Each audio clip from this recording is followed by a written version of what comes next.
Irmãos, a conversa não foi fácil para os discípulos. Eles não esperavam o conteúdo que havia chegado até esse exato momento lá no cenáculo. Provavelmente eles esperavam uma conversa de despedida no sentido mais ameno, e nem sei se para eles estava no coração essa ideia de uma despedida. E quando Jesus começa a pontuar a partir do capítulo 3 até o capítulo 17, o que iria acontecer a ele logo depois que ele saísse daquele ambiente, porque dali ele vai para o Getsêmani, dali ele vai passar por todo aquele movimento de traição, todo aquele movimento de escárnio, julgamento, condenação.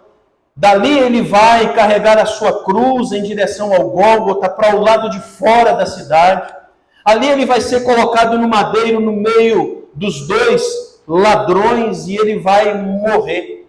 Ele vai entregar, doar a sua vida. E ele começa a falar sobre isso com os discípulos. E à medida que ele vai conversando, o coração dos discípulos naturalmente começa a agasalhar o medo. O coração dos discípulos começa a agasalhar o pavor. Por quê? Porque Jesus havia contado esses três fatos de imediato no capítulo 13, que haveria a traição de Judas, e Judas, num determinado momento, sai na hora da Santa Ceia. Ele afirma que Pedro o negaria por 3 vezes antes do galo cantar naquela noite. E ele diz aos discípulos: daqui a pouco vocês vão me procurar e não me encontrarão, porque eu voltarei para o meu Pai. Nessa hora, meus irmãos, nós encontramos no coração dos discípulos um grande problema. O problema da percepção de que ficariam por um determinado momento órfãos. Que toda a confiança, toda a esperança que eles haviam depositado nesse rabino especial, que os convidou a caminhar pós eles sendo seus discípulos, não estaria mais. E ele não estando mais, meus irmãos, não haveria multiplicação de comida, não haveria cura de enfermidades, não haveria o apaziguamento nas tempestades, não haveria, meus irmãos, a expulsão de demônios, não haveria a ideia de ressuscitar mortos, e eles começam a agasalhar agora a impotência que esse grupo vai ter que caminhar com ela.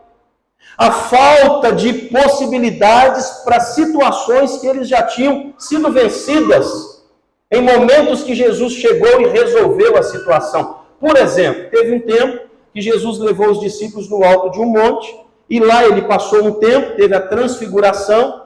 Os discípulos, então, ao descerem com Jesus, encontraram um pai pedindo a outros discípulos para que pudessem tirar os demônios do seu filho. Os discípulos tentaram e não conseguiram. E aí Jesus chegando, perguntaram assim para ele: Jesus, por que os seus discípulos não são capazes? E ele disse: olha, porque algumas coisas é só através de jejum e oração. Jesus dá uma ordem e os demônios saem daquele menino e a consciência volta à normalidade. Eles não teriam mais essa possibilidade. Eles agora estão pensando que situações idênticas a essa vão envergonhá-los. E aí, meus irmãos, o medo está agasalhado no coração desses homens. Eles começam a caminhar na contramão da fé.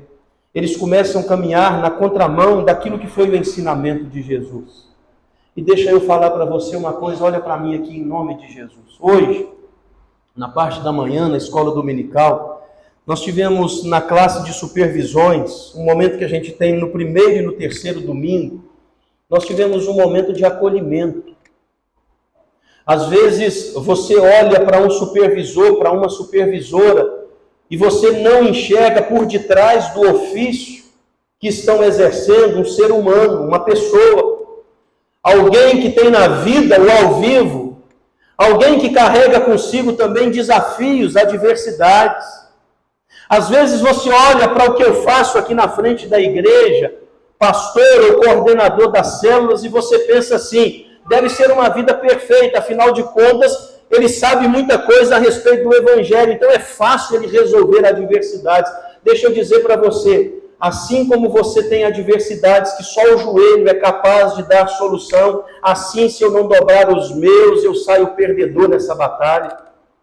Os meus filhos, como seus filhos, também nasceram e vieram representados pelo Adão do pecado, pela Eva que não deu conta.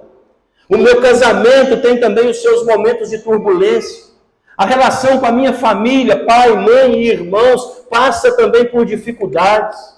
E aí, esse dado eu posso trazer para vocês, porque a gente acabou de orar por ele.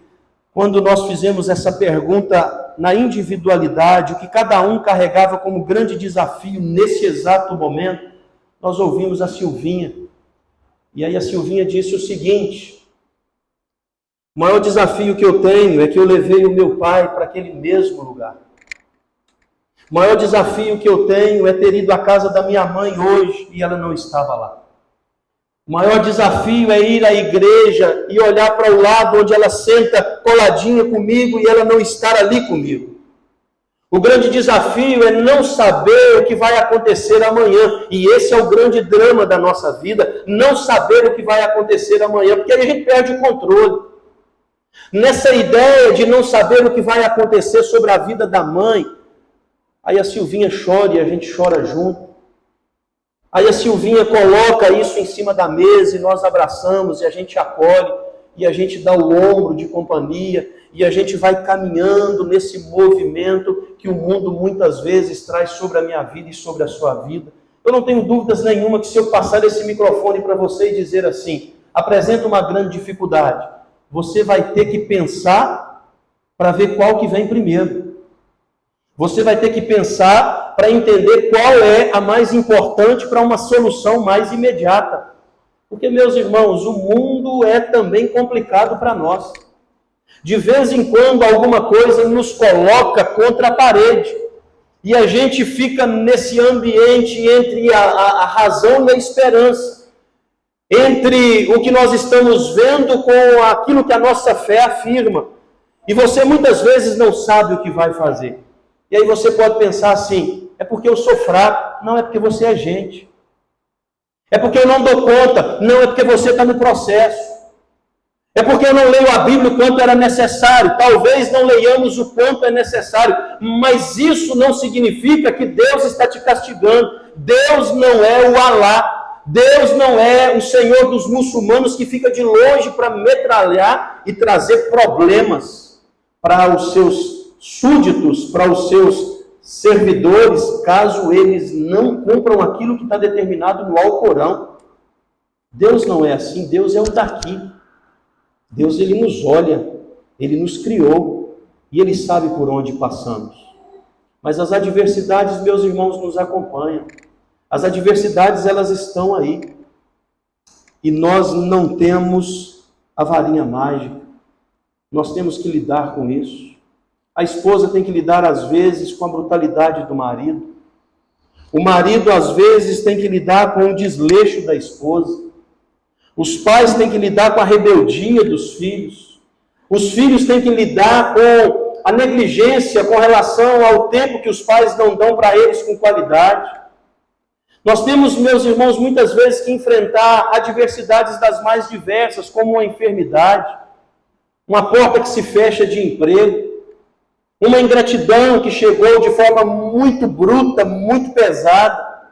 Às vezes temos que lidar com situações que não esperávamos. A tempestade que vem e arromba a porta, e aí de repente te abraça, e você não tinha feito reservas para isso, para enfrentar esse movimento. Assim é o que está acontecendo no coração dos discípulos agora. Mas aí, meus irmãos, sabe uma coisa boa? Jesus Cristo estava com eles. Sabe uma coisa boa? Jesus Cristo está conosco. E aí Ele traz para nós o consolo, o conforto. Ele traz para nós o jeito. Ele traz para nós a força. Ele revigora a esperança.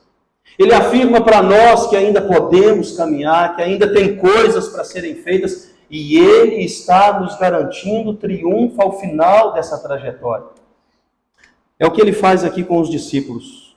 Ele traz graça. Ele traz, meus irmãos, vida. E aí ele garante aos discípulos, como conforto, 3 movimentos aqui. E esses 3 movimentos são reais ainda para a igreja. E estarão no coração dos filhos de Deus até o último momento nessa história presente. E aí eu quero ver com vocês esse movimento que Jesus vai aplicar no coração dos discípulos. O primeiro deles, Jesus está preparando um lugar para que eles pudessem morar eternamente. Essa é a primeira promessa com garantia. Jesus está preparando um lugar para que os discípulos pudessem morar por toda a eternidade. Aí eu peço para você ler o verso 2 e o verso 3, por favor. Verso 2 e verso 3. Se assim não for, eu poderia dizer, pois eu vou preparar o lugar. E quando eu for, e vos preparar o lugar, voltarei e vos descerei para mim mesmo, para que onde eu estou, sejais vós também. Presta atenção, meus irmãos. Quando Jesus vê a turbulência no coração dos discípulos, ele começa no primeiro verso desse capítulo. Não se turbe o vosso coração, credes em Deus, credes também em mim. Ou seja, é uma pergunta que Jesus está dizendo aos discípulos para introduzir depois o assunto. A pergunta é mais ou menos assim: alguma vez eu falei mentira para vocês? Alguma vez eu escondi algum dado, eu escondi alguma notícia? Alguma vez eu tentei colocar o coração de vocês em dúvida ou não fui sempre claro naquilo que foi a nossa relação?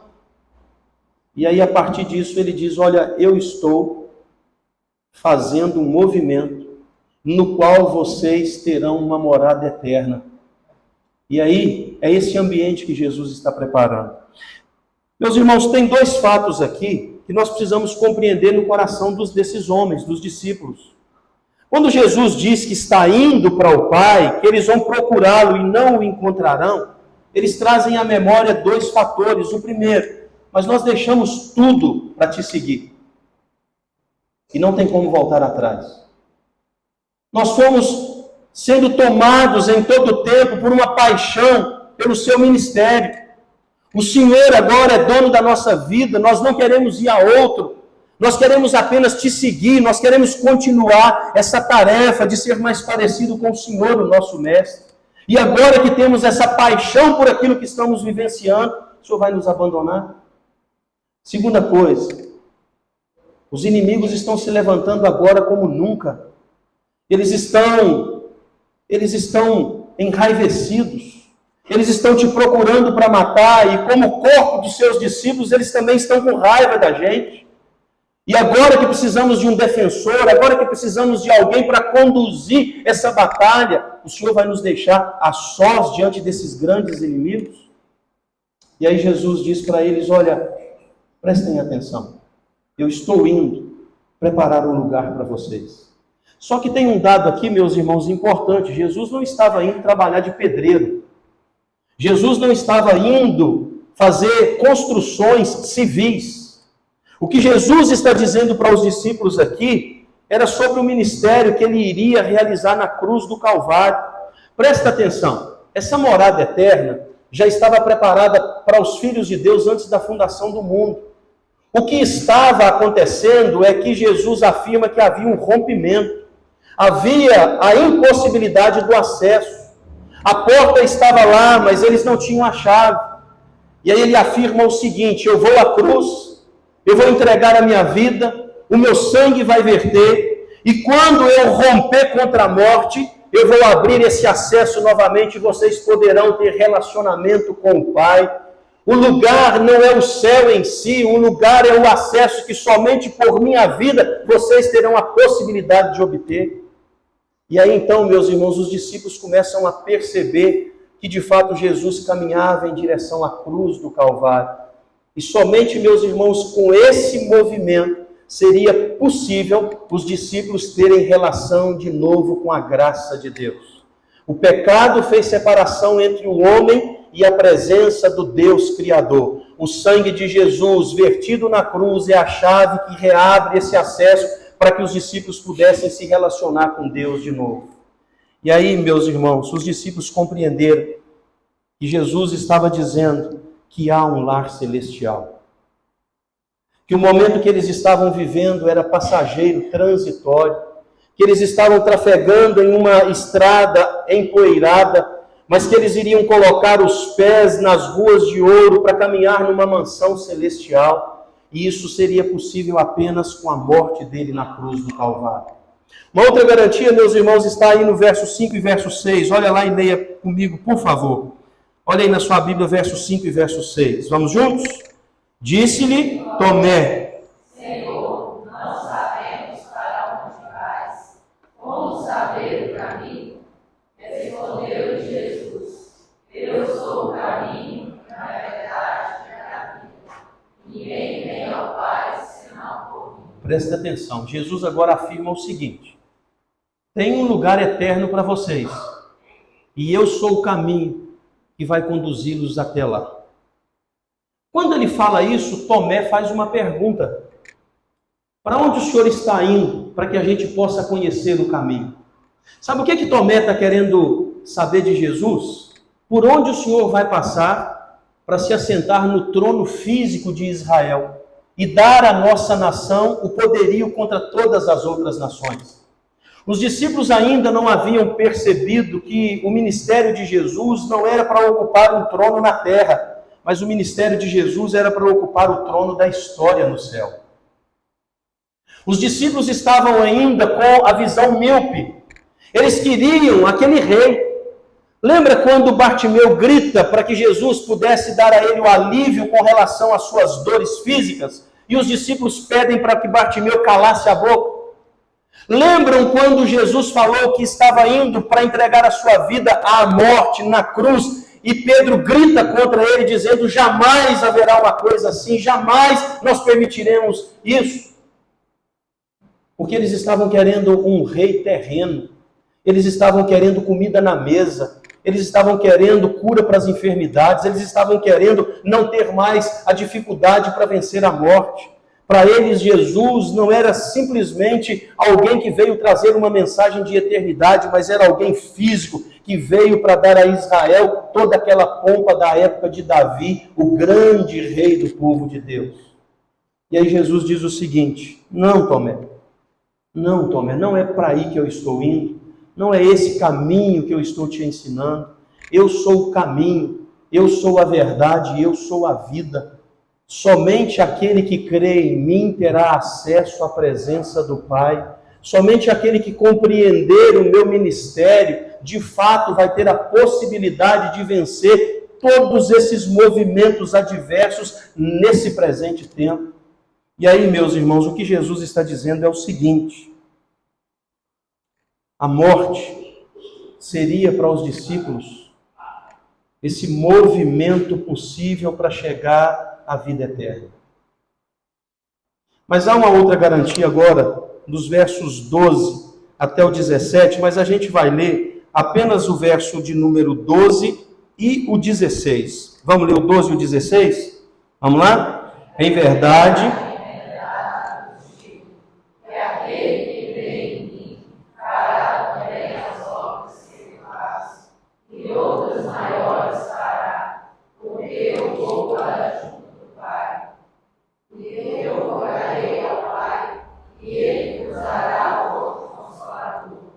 a fim de que esteja para sempre convosco. Terceira garantia, Jesus está dizendo para eles: eu vou enviar o Espírito Santo, o outro Consolador, e ele vai conduzi-los na missão que vocês irão concluir nessa vida.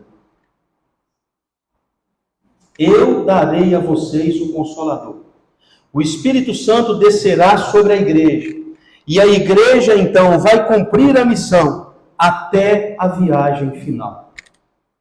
E isso acontece lá no Pentecostes, quando Jesus, indo aos céus, os discípulos dele são batizados com o Espírito Santo, não pelo Espírito Santo.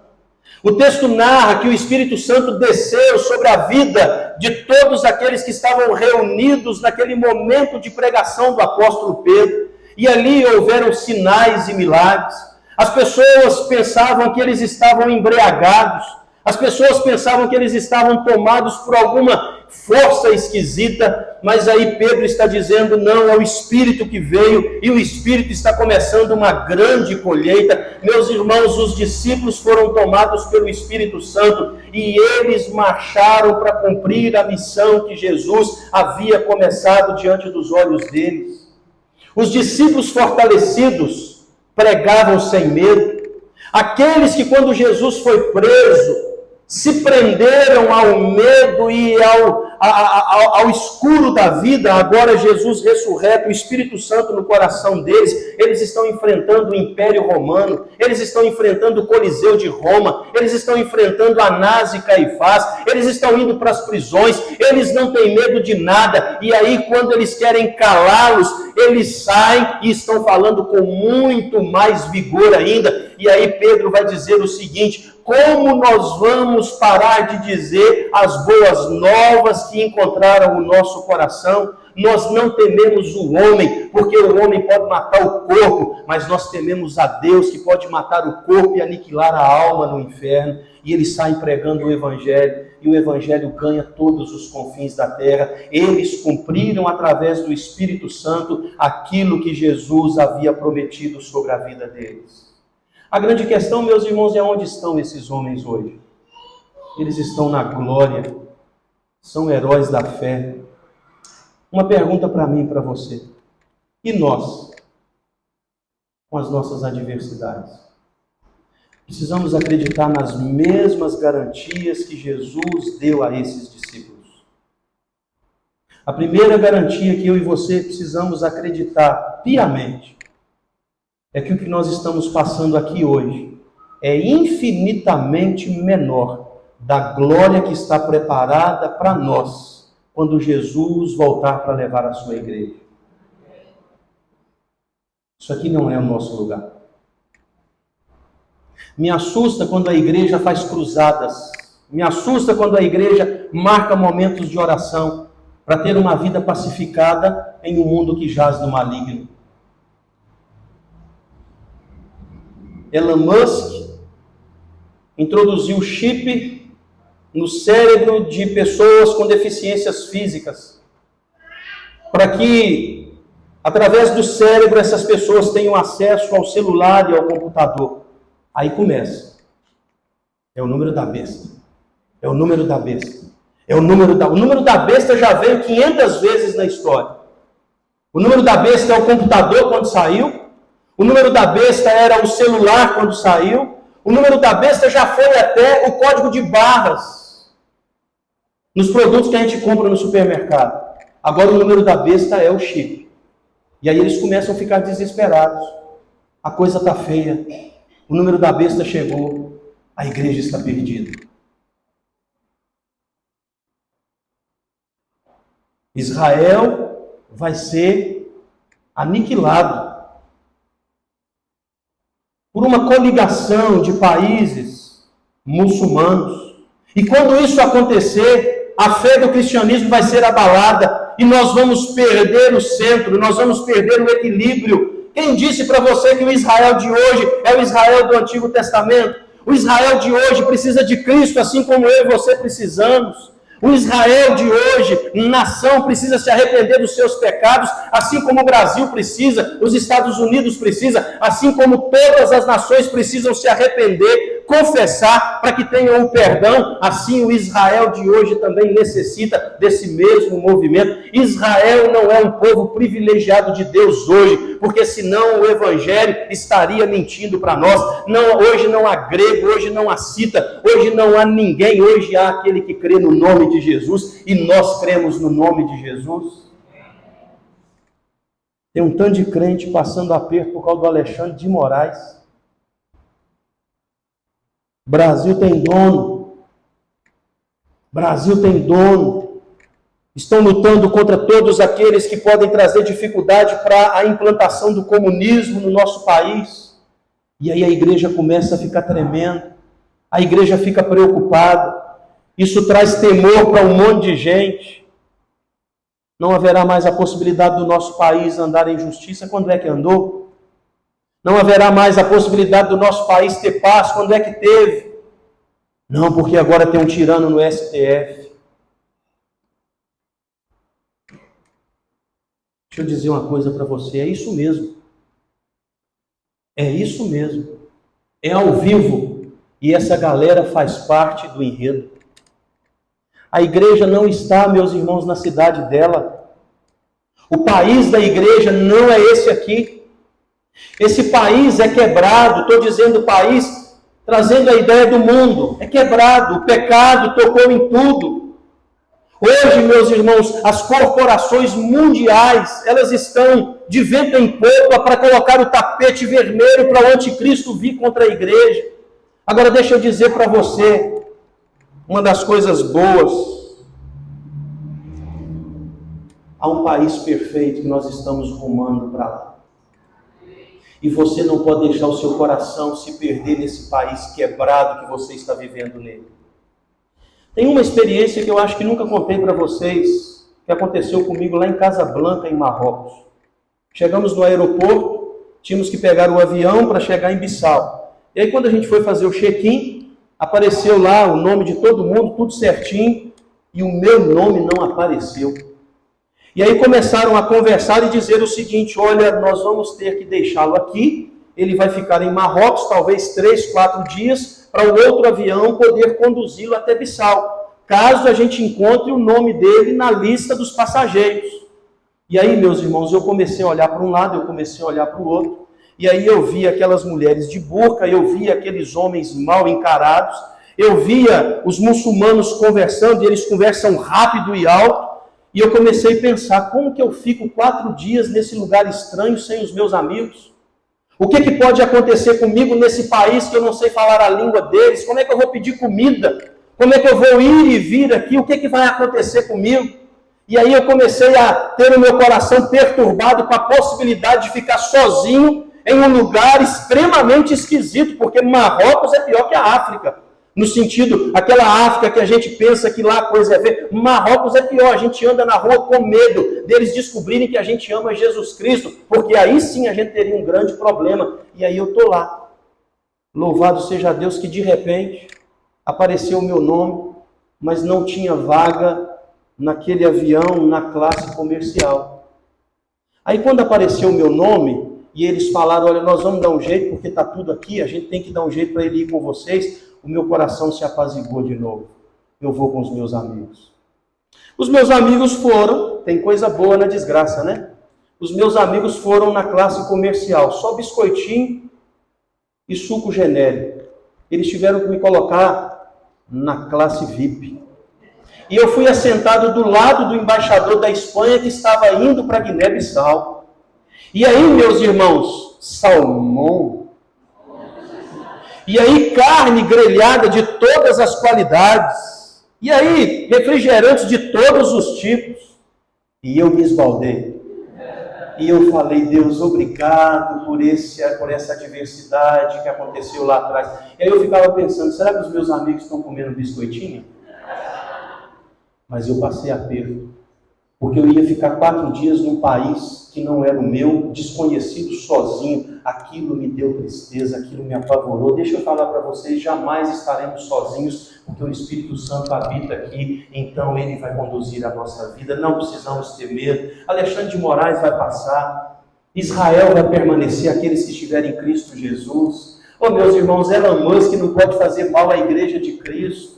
Não haverá essa possibilidade de um número que vai ser colocado na mão e na testa. Isso é uma metáfora. Deixa eu dizer para você, esse número da besta já existe. É para ver se você vai entregar a sua consciência para o mal. Se você entrega a sua consciência para o mal, as suas mãos caminham na mesma direção. Isso é um número na testa e um número na mão. É a ideia de você perder para o seu próprio medo, e aí então pensar que esses homens permanecerão, vão passar tudo, os grandes homens do mal, todos passaram, e a igreja permanece vigorosa para a glória de Deus.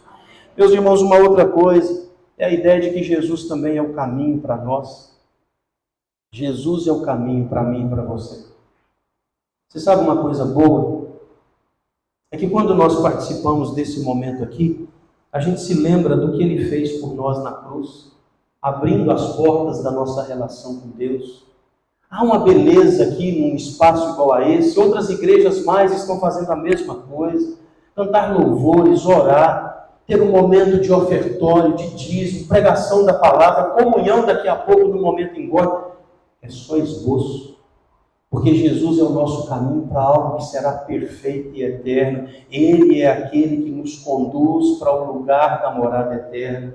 E por fim, meus irmãos, nós precisamos entender que assim como o Espírito Santo desceu sobre os discípulos lá naquele momento do Pentecostes há 2000 anos atrás, da mesma forma, quando você recebeu Jesus Cristo como Senhor e Salvador da sua vida, o Espírito Santo desceu sobre você e Ele vai te guiar à missão que você precisa cumprir nessa terra. Eu só quero encerrar com uma conclusão aqui. Preste atenção, todo mundo em mim. Jesus, quando termina esse momento do capítulo 14, ele está dizendo o seguinte: vocês vão fazer as minhas obras e obras maiores farão. Tem um monte de gente que entende tudo errado. Nós vamos fazer mais milagres e mais extensos, nós vamos fazer coisas muito mais perfeitas do que Cristo. Isso é loucura pensar. A ideia é continuar a mesma coisa que Jesus iniciou. E por que nós vamos fazer mais? Simplesmente por dois fatos. Primeiro, porque Jesus voltou em glória para o céu. E Ele está sentado à direita de Deus. E agora Ele não está recluso a uma geografia existencial. Ele é Senhor do mundo, e por causa dele estar assentado nesse lugar, a igreja se expandiu por todas as nações. Nós estamos fazendo obras maiores, não é por causa da nossa força, é porque Jesus é dono da história e Ele conduz a sua igreja. Uma outra coisa é porque Ele estando no céu, se nós orarmos na mesma direção das obras que Ele fez, Ele responderá todas as nossas petições. Não orações egoístas, não orações perturbadoras, mas orações que vão em direção ao encontro daquilo que Jesus deixou para a sua igreja. E o que Jesus deixou para a sua igreja? Evangelizar as nações. Evangelizar as nações. Que começa na sua casa, que passa pelo seu trabalho, que está na sua cidade. E de repente nós podemos ir todos lá em Guiné-Bissau para também levarmos o Evangelho. Mas tudo começa dentro de casa. E aí, meus irmãos, Jesus nos deu o Espírito Santo